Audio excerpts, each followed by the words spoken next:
Who likes snakes here? Wow. A lot of people like snakes. How many of you have ever seen a rattlesnake in the wild? Never. Good. What would you do if you had a rattlesnake in your house or your yard? Call John Hardison. Yeah, there you go. Good. You call it in. Right. What would you do? Stay away from it. You get away from it. It's a darn good idea. There's a lot of people that will try to catch the snake and relocate it. There's lots of people that would just plain kill it. 75% of the people who try to relocate, capture, or harass a rattlesnake are bitten. Just 5 years ago, there was a lady in Prescott Valley that tried to kill a rattlesnake on her back patio with a butcher knife. The snake was faster than she was, and she died on the way to the hospital. It's a sorry thing, but this is what I do. I relocate rattlesnakes. I don't want people hurt or harmed. And, that's the main thing I do this for. It's not that I like snakes that well. I'm fascinated with anything that can kill me. That includes my wife.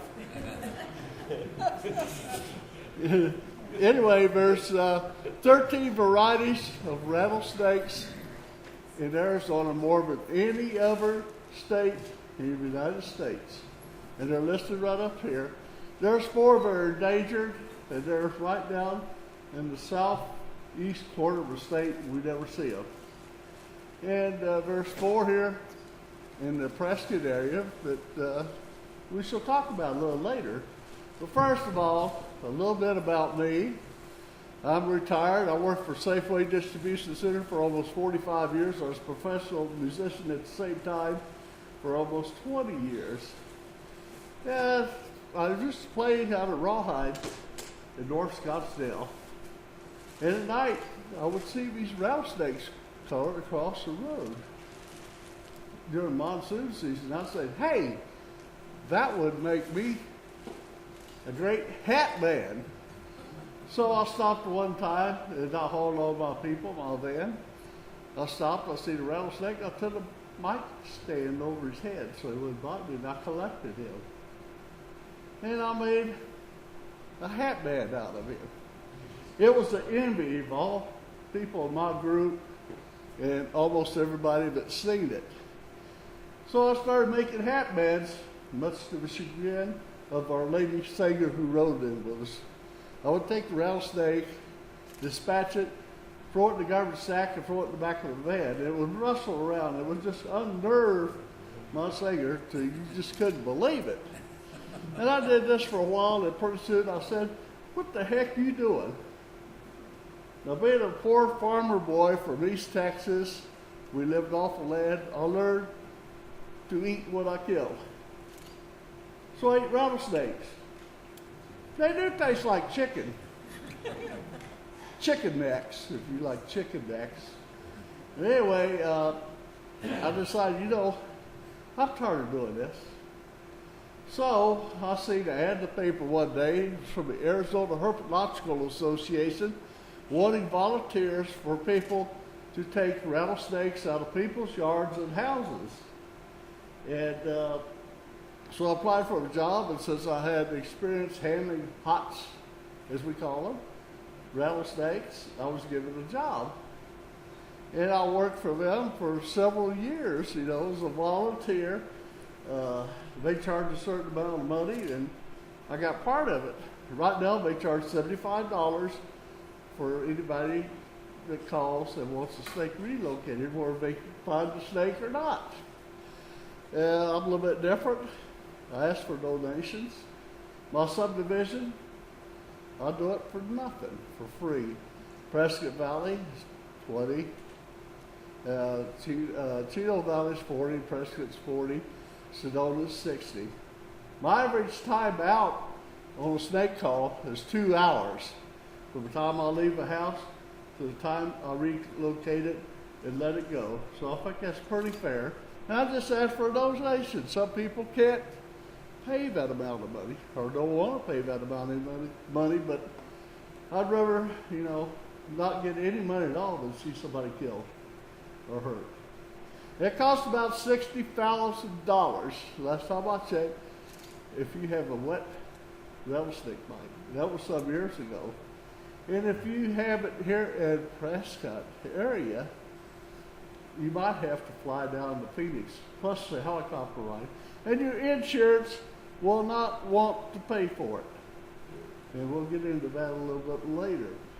So, it's, I feel like I'm doing a community service. And I wasn't charging or asking for anything for a while, but my wife insisted that I help pay for my time and my gas. But like I say, I was playing music in a nursing home one day, and I got a call from this young lady with 4 young children. And she had a rattlesnake in her yard. And she's very fearful of her dogs and her children. So I just laid down my stuff. I stopped playing. I think it was about over. And I left my stuff there, and I went and got it. There was a large black-tailed rattlesnake. And a whole bunch of little kids about that tall running around there and their dogs. So she had $6, and I said, well, tell you what, you keep your $6. She says, oh, no, you take it. We have money, and I'll send you the rest of the money later. Well, I never got the money, but it doesn't matter. I felt good that I helped these poor people out. It's the same way all over. I got a bag full of quarters from a lady one day. That's all she had was a bag full of quarters. I didn't ask her what kind of work she did, but, they just helped pay for the gas and whatever, and I was happy to receive that. Now, we get back to what I used to do like that. I joined the AHA, as I said before, and I worked for them, and in 2008 I received a Community Hero Award and $1,000 for my work in relocating rattlesnakes. I turned over the $1,000 and gave it to the Arizona Herpetological Association because they use that money for educational efforts for school children and general public. They go to schools with their animals and they show kids, animals and what to do in emergencies and stuff like that. So, it was very rewarding to me, and although now I'm a lifetime member of the Arizona Herpetological Association for my efforts. Although the center of their group is in the valley down there, I follow my own rules. So I don't charge $75. I just ask for donations. And I'm darn happy if I get it, But right now, snake season's about over. This time last year, I did have 2 calls. And there was 2 snakes down in Count Springs was looking for a place to hibernate. This one guy was building a house out there in the prairie, and it has no doors, no windows, just a roof, and a whole bunch of boxes where he's moved his stuff in, and equipment and stuff. And if that snake had got one of those boxes and hibernated, or bromated, as some people like to say, he would have had a heck of a surprise when he started unpacking his stuff. And it could have been a dangerous situation. And 2 weeks later, there was another one. It was this time of year. In fact, it was 56 degrees the last call that I went out there, and the snakes were still active, looking for a place to hibernate. But generally speaking, the snake season is over. We're going into hibernation right now. And although it will get cold, they will come out on a warm, sunny day and outside their dens and warm up. But they won't be traveling out around and feeding, so we virtually have no contact with them till next spring. And that's a good deal for me. Gives me a break. I get to do stuff, I like to do without having to drop everything and go run on snake call. All right, we have about 4 different varieties here in the Prescott area. And by the way, there's no coral snakes here. People swear up and down there to see the coral snake, red, black, yellow, red, whatever. Red touches yellow and kill a fellow, but it's too high. And we have several snakes that can be mistaken for a coral snake. But right here is a Mojave rattlesnake. Right here is a western diamondback, I believe. I can't see it too well from here. Right down here is a Arizona black rattlesnake. And they call it a timber rattler. And that's just something, they're nicknamed here, a timber rattler. They're not really a timber rattler, but they're found in the higher parts of a terrain, like South Prescott, well, Williamson Valley and stuff, where it's higher elevation, and they're trees. That's why they're associated with timber and called the timber rattler, because they're found in the timbers. But it's not necessarily so. I found one in Dewey here last spring here. It was out behind the hospital, if you know where it is, back in those ranches back in there. So, you know, anything can happen anywhere. And you're talking about the Mojave rattlesnake, the green Mojave. I can't tell you how many calls I've had for, there's a green Mojave rattlesnake in my yard, help. And I get there, it's not a green Mojave. It could be a gopher snake. It could be a western diamondback. It could be a blacktail. It could be any kind of snake, but a green Mojave. Now, green Mojave is kind of a misnomer. I've collected a lot of Mojave rattlesnakes, including one here on the front of my album here. It's the largest, by far, Mojave rattlesnake that I've seen. He was right up in our neighborhood of Mingus West. And it was a little bit frightening, you know, when they get that big.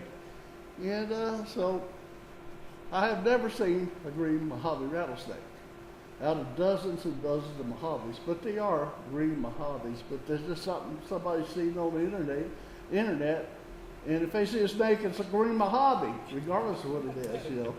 I don't know if it's to get my attention or get me there in a hurry or what it is, but I have not seen a green Mojave. But I understand that the cement plant north of Chino Valley, they find them up in there.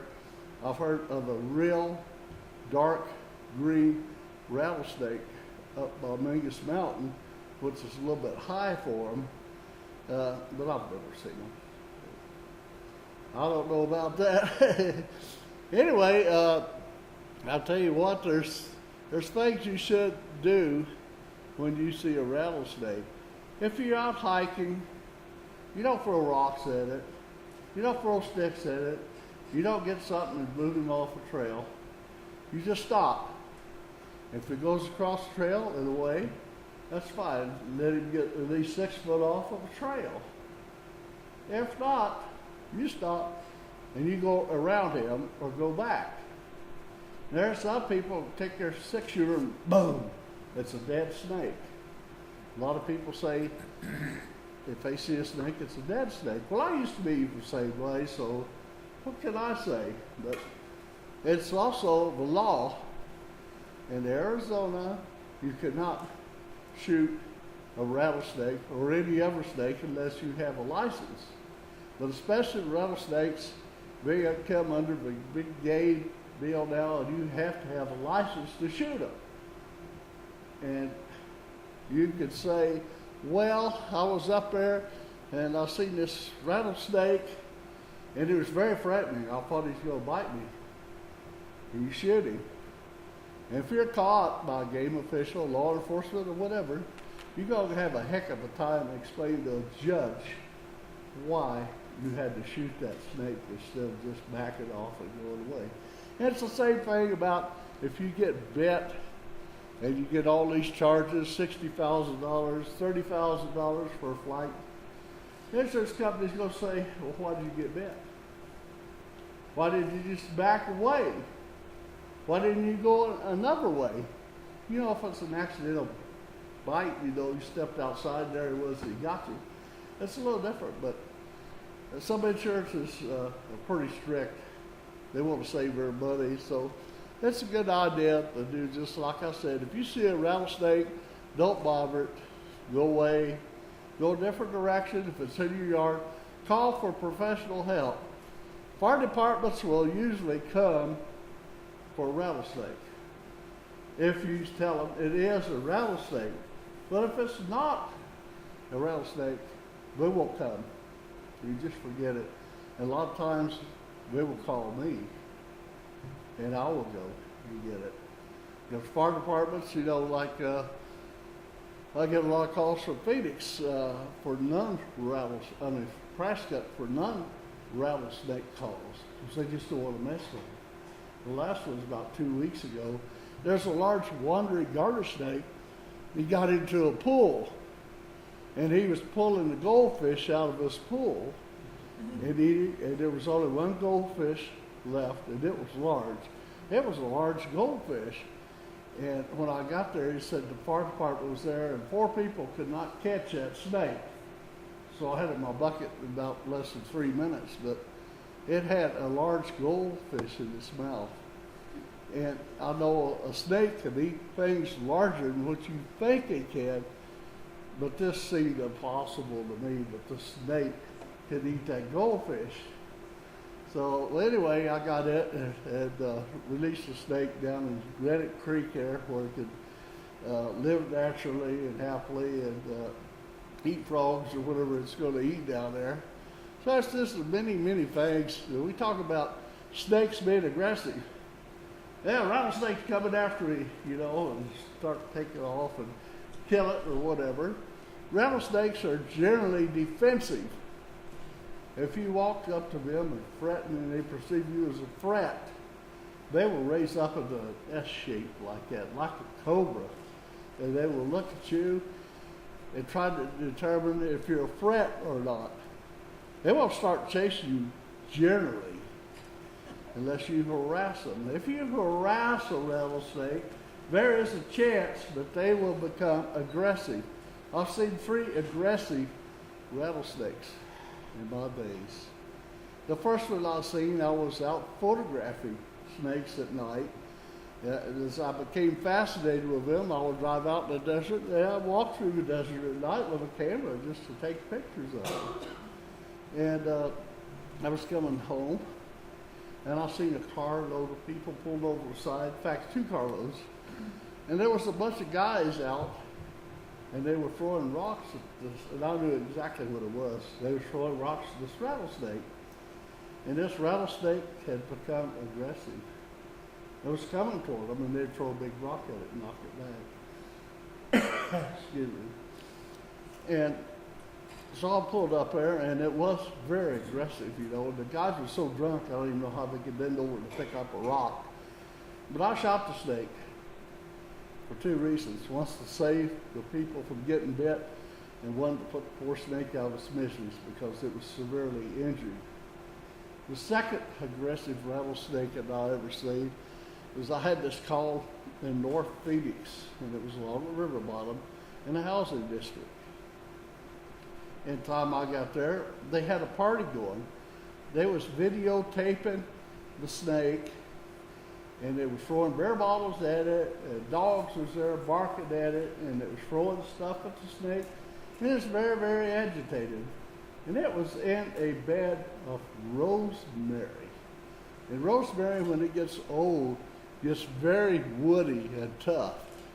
And I would stick my tongs down to pick it up, and every time I tried to do that, it would grab a root of the rosemary, and it wouldn't come out. So I had to drop it 3 or 4 times, and the snake's getting very, very agitated. He was getting ready to fight for his life because he thought his life was going to end.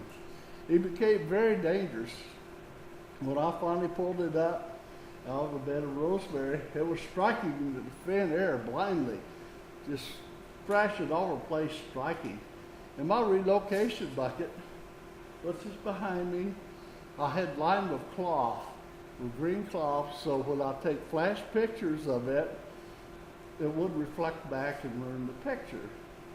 And he stuck at the side of a bucket as I put it in, and he got his fangs caught in the green cloth, and I had to separate the snake from the green cloth.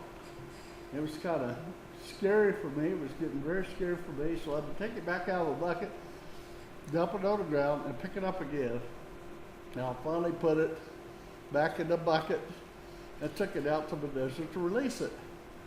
When I released it, I unscrewed the bucket lid and turned it over, and this rattlesnake came out just like a cobra. And he sensed me. They have pits. So all rattlesnakes are called pit vipers, and they have pits right around their nose and stuff. And it senses infrared or heat. It senses prey. It senses you, determines how far away you are, and many, many factors. And he was just following me around like that. So I backed off. I took a few pictures, but I backed off from him. And he laid down and just started coming my way. And I said, well, a lot of snakes do that. I'm saying they're just trying to get away.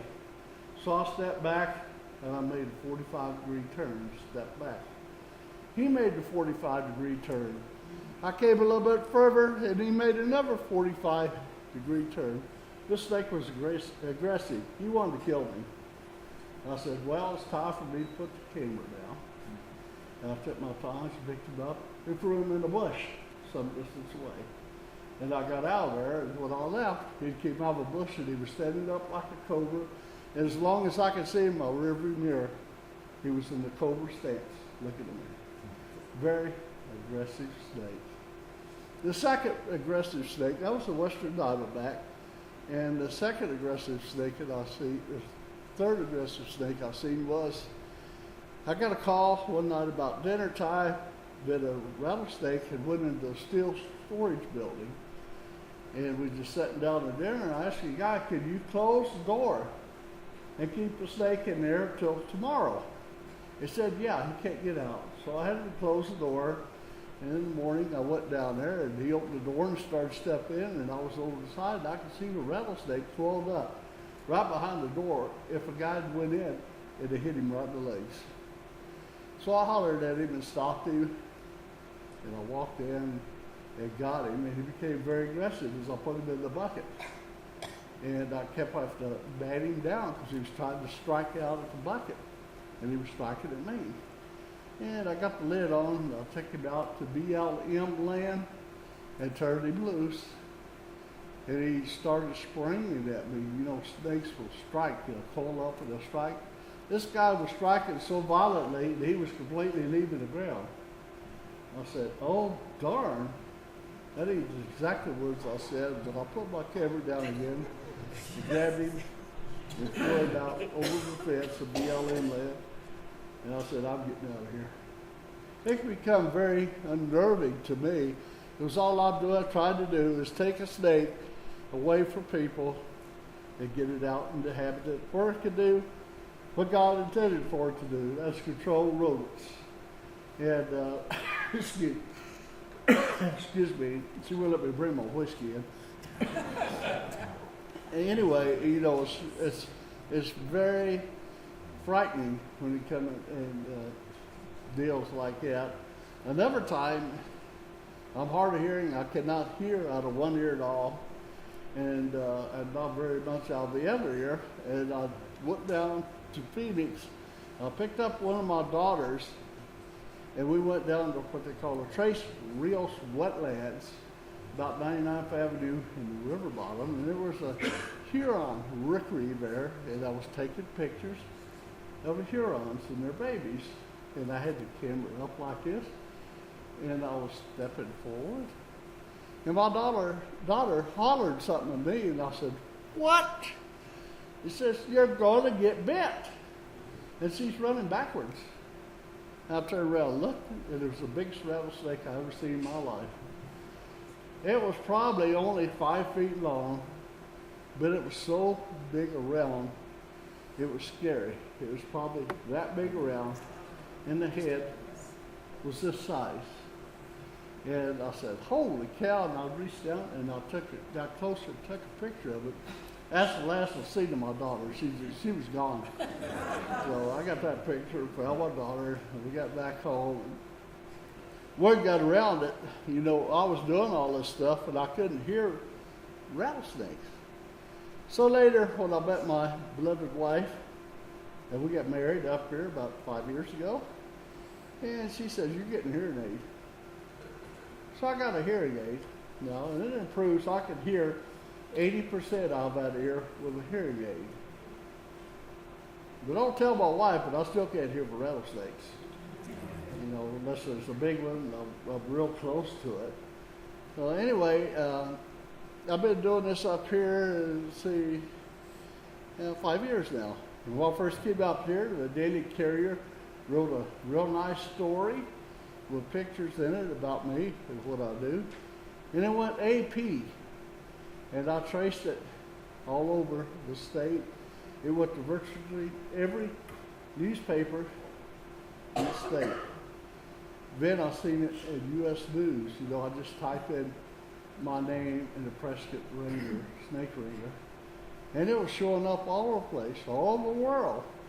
I couldn't believe it. And the last that I see that was in a travelogue in a South African magazine. So I was pretty amazed by that. And it was, you know, my efforts pays off, you know, with recognition. Because I'm a real hero. When I come to somebody's house, especially in the evening, they come outside to have a barbecue, and the whole evening's room because there's a rattlesnake there. And I come and I get this rattlesnake. As I leave, they're so grateful, you know, that I'm there and waving, hugs and all this stuff. And I'm a real hero until my headlights fade down the road. And I'm just me again. But you know, that's what I do. And I'll surely hope that some way or another I've saved serious injury to somebody or even somebody's life sometime. Because I'm not real fond of snakes. I'm just fascinated with snakes. My wife does not allow me to keep snakes in my house, and that's okay with me. It's okay with me. I've been to houses, one house particularly, that half of the house was a regular house. The other half of the house was partitioned off with glass, just plate glass, the whole length of the house, and it was a desert. And it was just covered with rattlesnakes. You know, I can't do that. I just can't, because I've had to go. I remember I had 3 teenage girls that had their own apartment. Now, they looked teenage to me, and I think maybe it was before they was 20, because anyway they looked at. And they had a huge rattlesnake in a big aquarium, I don't know, 50 gallons or bigger or something like that. The picture is one of these albums over here. And one of the mothers came to visit their daughters to see how they're doing, and she seen that rattlesnake. And she hit the ceiling. She called the police, she called the AHA, and the AHA called me. So I went up there, and the top of the aquarium had a piece of cardboard taped on it. Snakes are very, very strong. They're all muscle. He could came out of that anytime he wanted to. Anytime he wanted to. So I got the snake out, put it in my bucket, and got some help, got the aquarium out. Went out and turned the snake loose. So, you know, it's a rewarding to me, mentally, to do this kind of stuff. And, because just remember this, whoever put the butterflies flying through the skies also put the snakes on the ground. They're there for a reason. And they were there before we were. Just like a lot of people, they buy new homes like that. I had more calls down north of Glendale when they was building those new homes up around Happy Valley Road. They built a new home there, and all of a sudden there's a rattlesnake in their yard. Well, why's a rattlesnake in my yard? Well, actually, the snake was there before they built their yard. You know, it's just something people don't realize, you know, understand what's going on. So, you know, that's what I try to do. I try to intervene. I try to take the snakes and put them back out away from people. I have certain rules that I have to obey by being licensed by the Fish and Game. I'm not supposed to harass a snake, harm a snake, and I'm supposed to take it at least a quarter of a mile from where I find it, or a quarter of a mile from any house. And the reason being, they did experiments out at Montezuma's well, the state did. If they catch a rattlesnake and move it away, it never comes back to that same spot. And that's what I have to deal with. That's what I have to tell the people. And some people want me to take it 100 miles away and let it go. Well, if I take it out of its range, which is a quarter of a mile, it lives there. It was born there, and it will probably die there. And it knows where to find food, where to find moisture, water, and the habitat to live in. If you take it further than that, they wander continuously looking for their own habitat. And therefore they come across more people because they're constantly wandering. They're looking for their home. They want to go home. And they might go through 100 homes, 100 yards, house yards to look for their home. So I try to do that best I can. It's almost impossible if you have a rattlesnake in the middle of Prescott or in the middle of Phoenix. It's almost impossible to take them just a quarter of a mile away because you're right in the homes and like that. So you just take them out and let them out of the desert away from town a little bit. There's nothing I can do about it, or nothing nobody else can do it, because the zoos don't want them. They're full of snakes. So it's sad for a snake. That's what I do. So it's really terrible for the snake.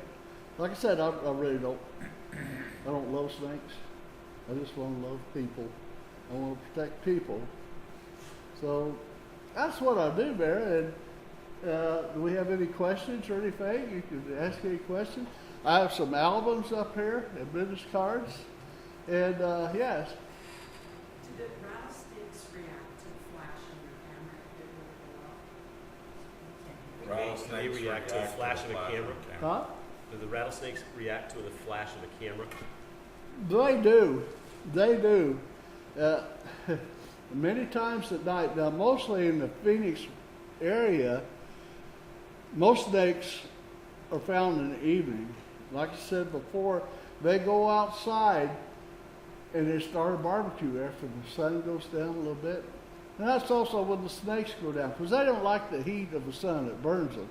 So they come out in the evening, and people come out in the evening, and when they meet, that's when I get a lot of calls. And sometimes I'd have many 3 snakes in my bucket at one time from 3 different calls. And I'd go out and I'd turn them loose. I always take a flash picture. And a lot of these in these albums here are flash pictures. And when I take the picture, all I can see is them retracting. They've already struck instantly right at that light. And I've taken my daughters with me like that, and I can hear them scream when I take the picture. I finally just give up taking my daughters because it bothered them so much to see a snake strike. And of course, I'm not real far from them, but safely away from them. They consider striking distance of a snake as half their body length. They used to say a third, but I give them at least a full body length because I'm too old to get bit now. Yes, Bill. There's a picture on YouTube I saw a couple of years ago of a rattlesnake attacking a rabbit. And that's rabbit, when it saw the snake come, jumped up, and the snake was in the air when it struck the rabbit. Yeah. And it hit the rabbit. And Well, ran a little bit and went over. they're extremely fast. It was one of the rules of the AHA if we had a call for like a python or something like that, I had to keep it for 14 days. I have a large plastic container that I keep them in, and I would feed them. And one day I had this fact 2 redhead or red-tailed boas, and one of them was extremely mean. The story is that the woman's husband had left, and they had a mega terrarium, and it had these 2 snakes in it. And she went to feed it, and it bit her hand, which was an accident, and she flung it up against the wall. And so I got called to go come catch these reptiles. She said one had a real bad temper or was really mean. So I went in there, and the one was in the aquarium yet, so I could get him. But the other one, I could see his tail sticking out from a bunch of weights that were stacked up against the wall, leaning against the wall. So I very carefully started the tail end of it. I would move these weights back very quietly until I got real close to the head.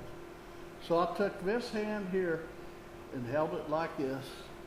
I took his tail over here and pulled back and grabbed down behind his neck. And that son of a gun was so strong, he struck me and tried to hit my face. And it was all I could do to keep him from hitting my face. Well, I ended up and got him, and I gave it to a guy that raises snakes. And he confirmed the snake was very, very bad snake to have, and he was trying to get rid of it. And he raises and keeps snakes. So, well, snakes are just like people. You can have people that walk up to you and they just seem to punch you in the face as to look at you. And some people just want to walk away. And some people just try to protect themselves the same way with snakes. Bill. Another question, what is the range? You said you take them a quarter mile away. Is that so they normally don't range more than a quarter mile? And Their how home high range have you is a found- quarter of a mile, right? And how high have you found rattlesnakes? What? How high? What altitude? When Most we- of them, like I said, I was so surprised to find them hobbies in our neighborhood, which is 5,360 feet high. They could go up to 7,000 feet. Snakes like a wandering garter snake has been found at 9,000 feet. Yeah, I personally killed one at 10,500 feet. Yeah, The rangers told us, no, they never go above 7,000 or 8,000 feet. And this was in the Sequoias. yeah. And we were, a long time ago, we were hiking along, and I heard him before other people heard him. I said, there's a rattlesnake somewhere. And we found him, and he was behind a log, Yeah. looking there, and that was set 10,500 feet, because I had a topo map, and we lived up there. Yeah. And Well, it just goes to show you, professors are a lot smarter than the forest ranger. Yes, sir. Do snakes have all the same eye color? Eye color. Huh? The eye color of the Eye snake. color? The eye color. Oh, They all have the the same- eyes colors of the snakes, I photoshopped some that have different colors, but they're all slit eyes. All rattlesnakes have cat eyes. They look like cat eyes, they're slit. Non-poisonous snakes have round eyes. That's about the best way that I can answer you on that. Yes, sir. I heard that some of the younger rattlesnakes or the new rattlesnakes they don't rattle as much as they used to. I've had a few snakes that did not rattle. I picked them up, Not good. I put them in my bucket, I turned them loose, and they did not rattle. They just wanted to get away. They were non-defensive.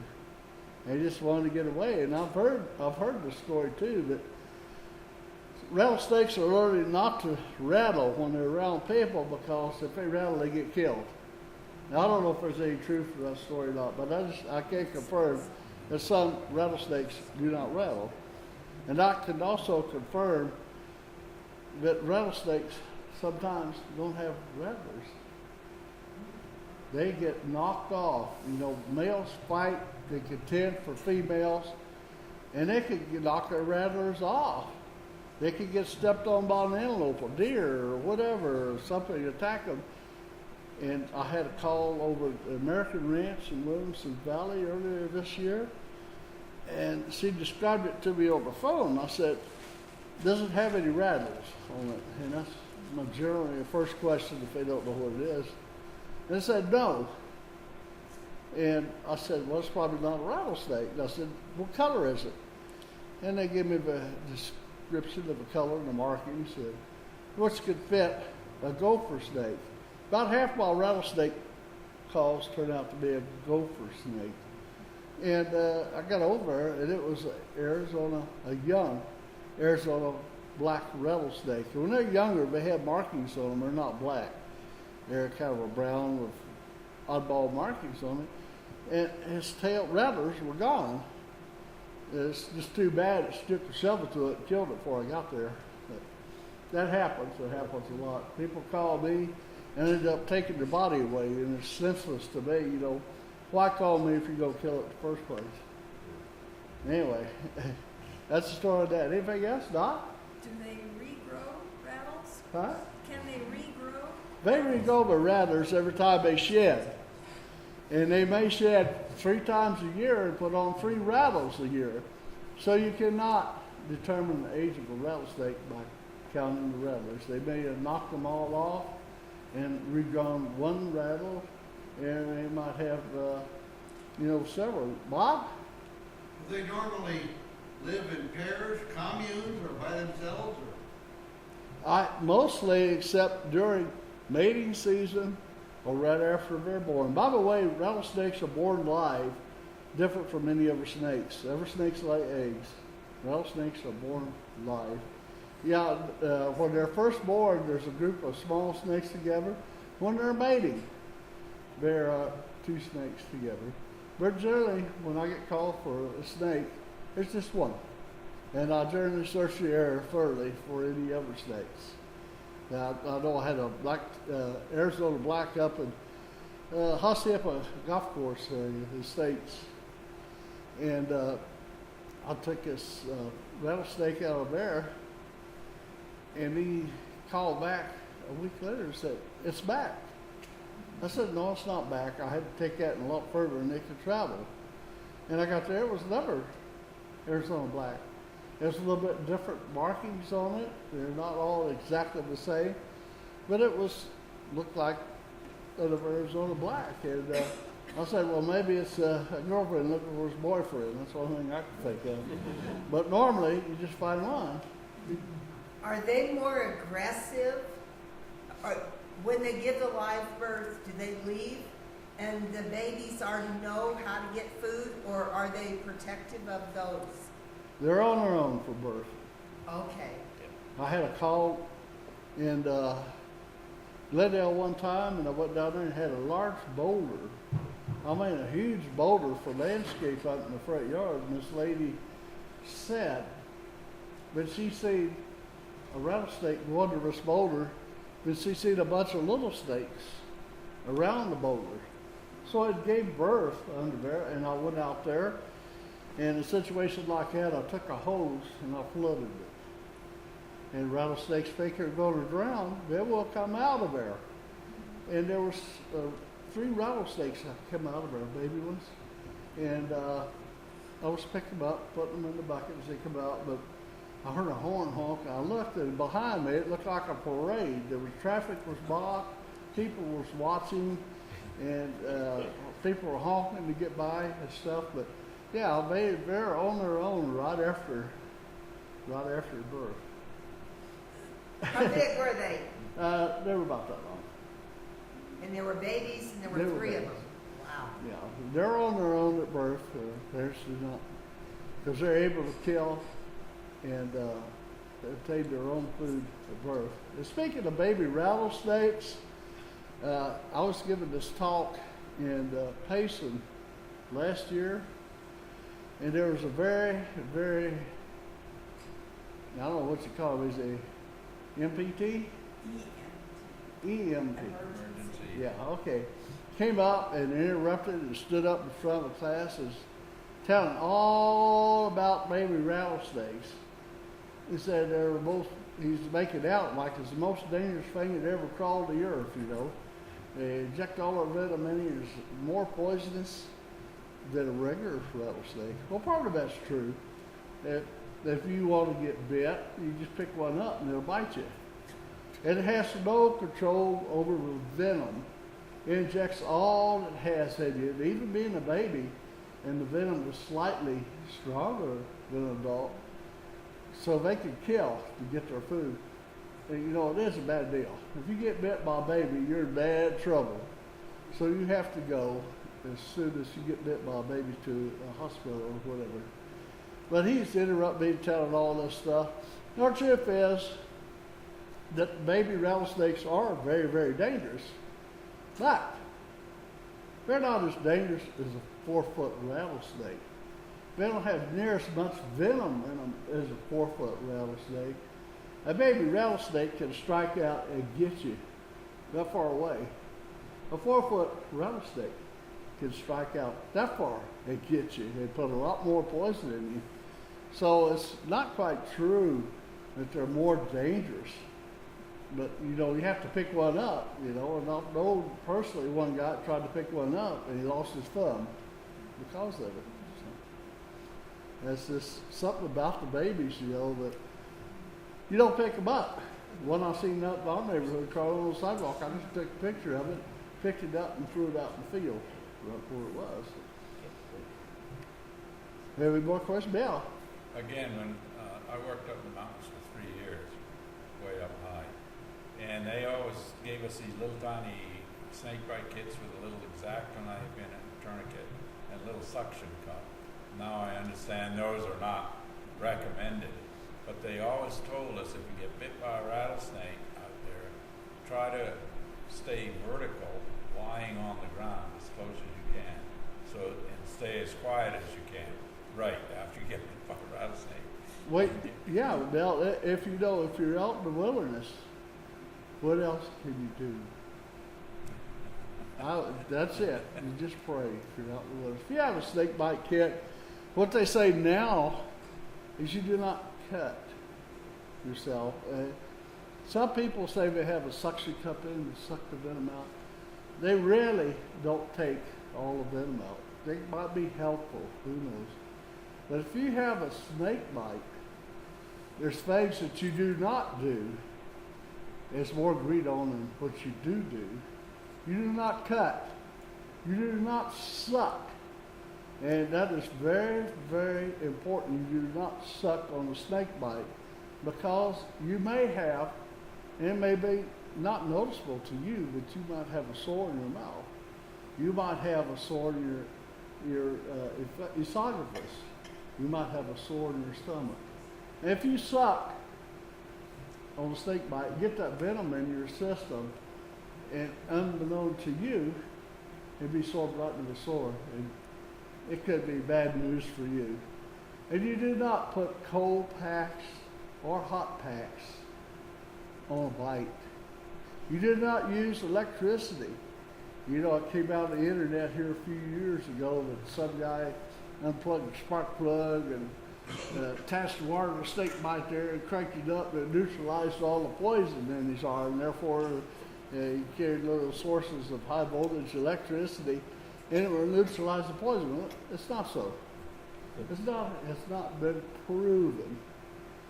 So if you get a snake bite, the best thing to do is get on the phone, cell phone, call 911, get in your vehicle, and go to the hospital or wherever the 911 operator tells you. If you got time, it's better to call the poison control, but who remembers that number? I don't.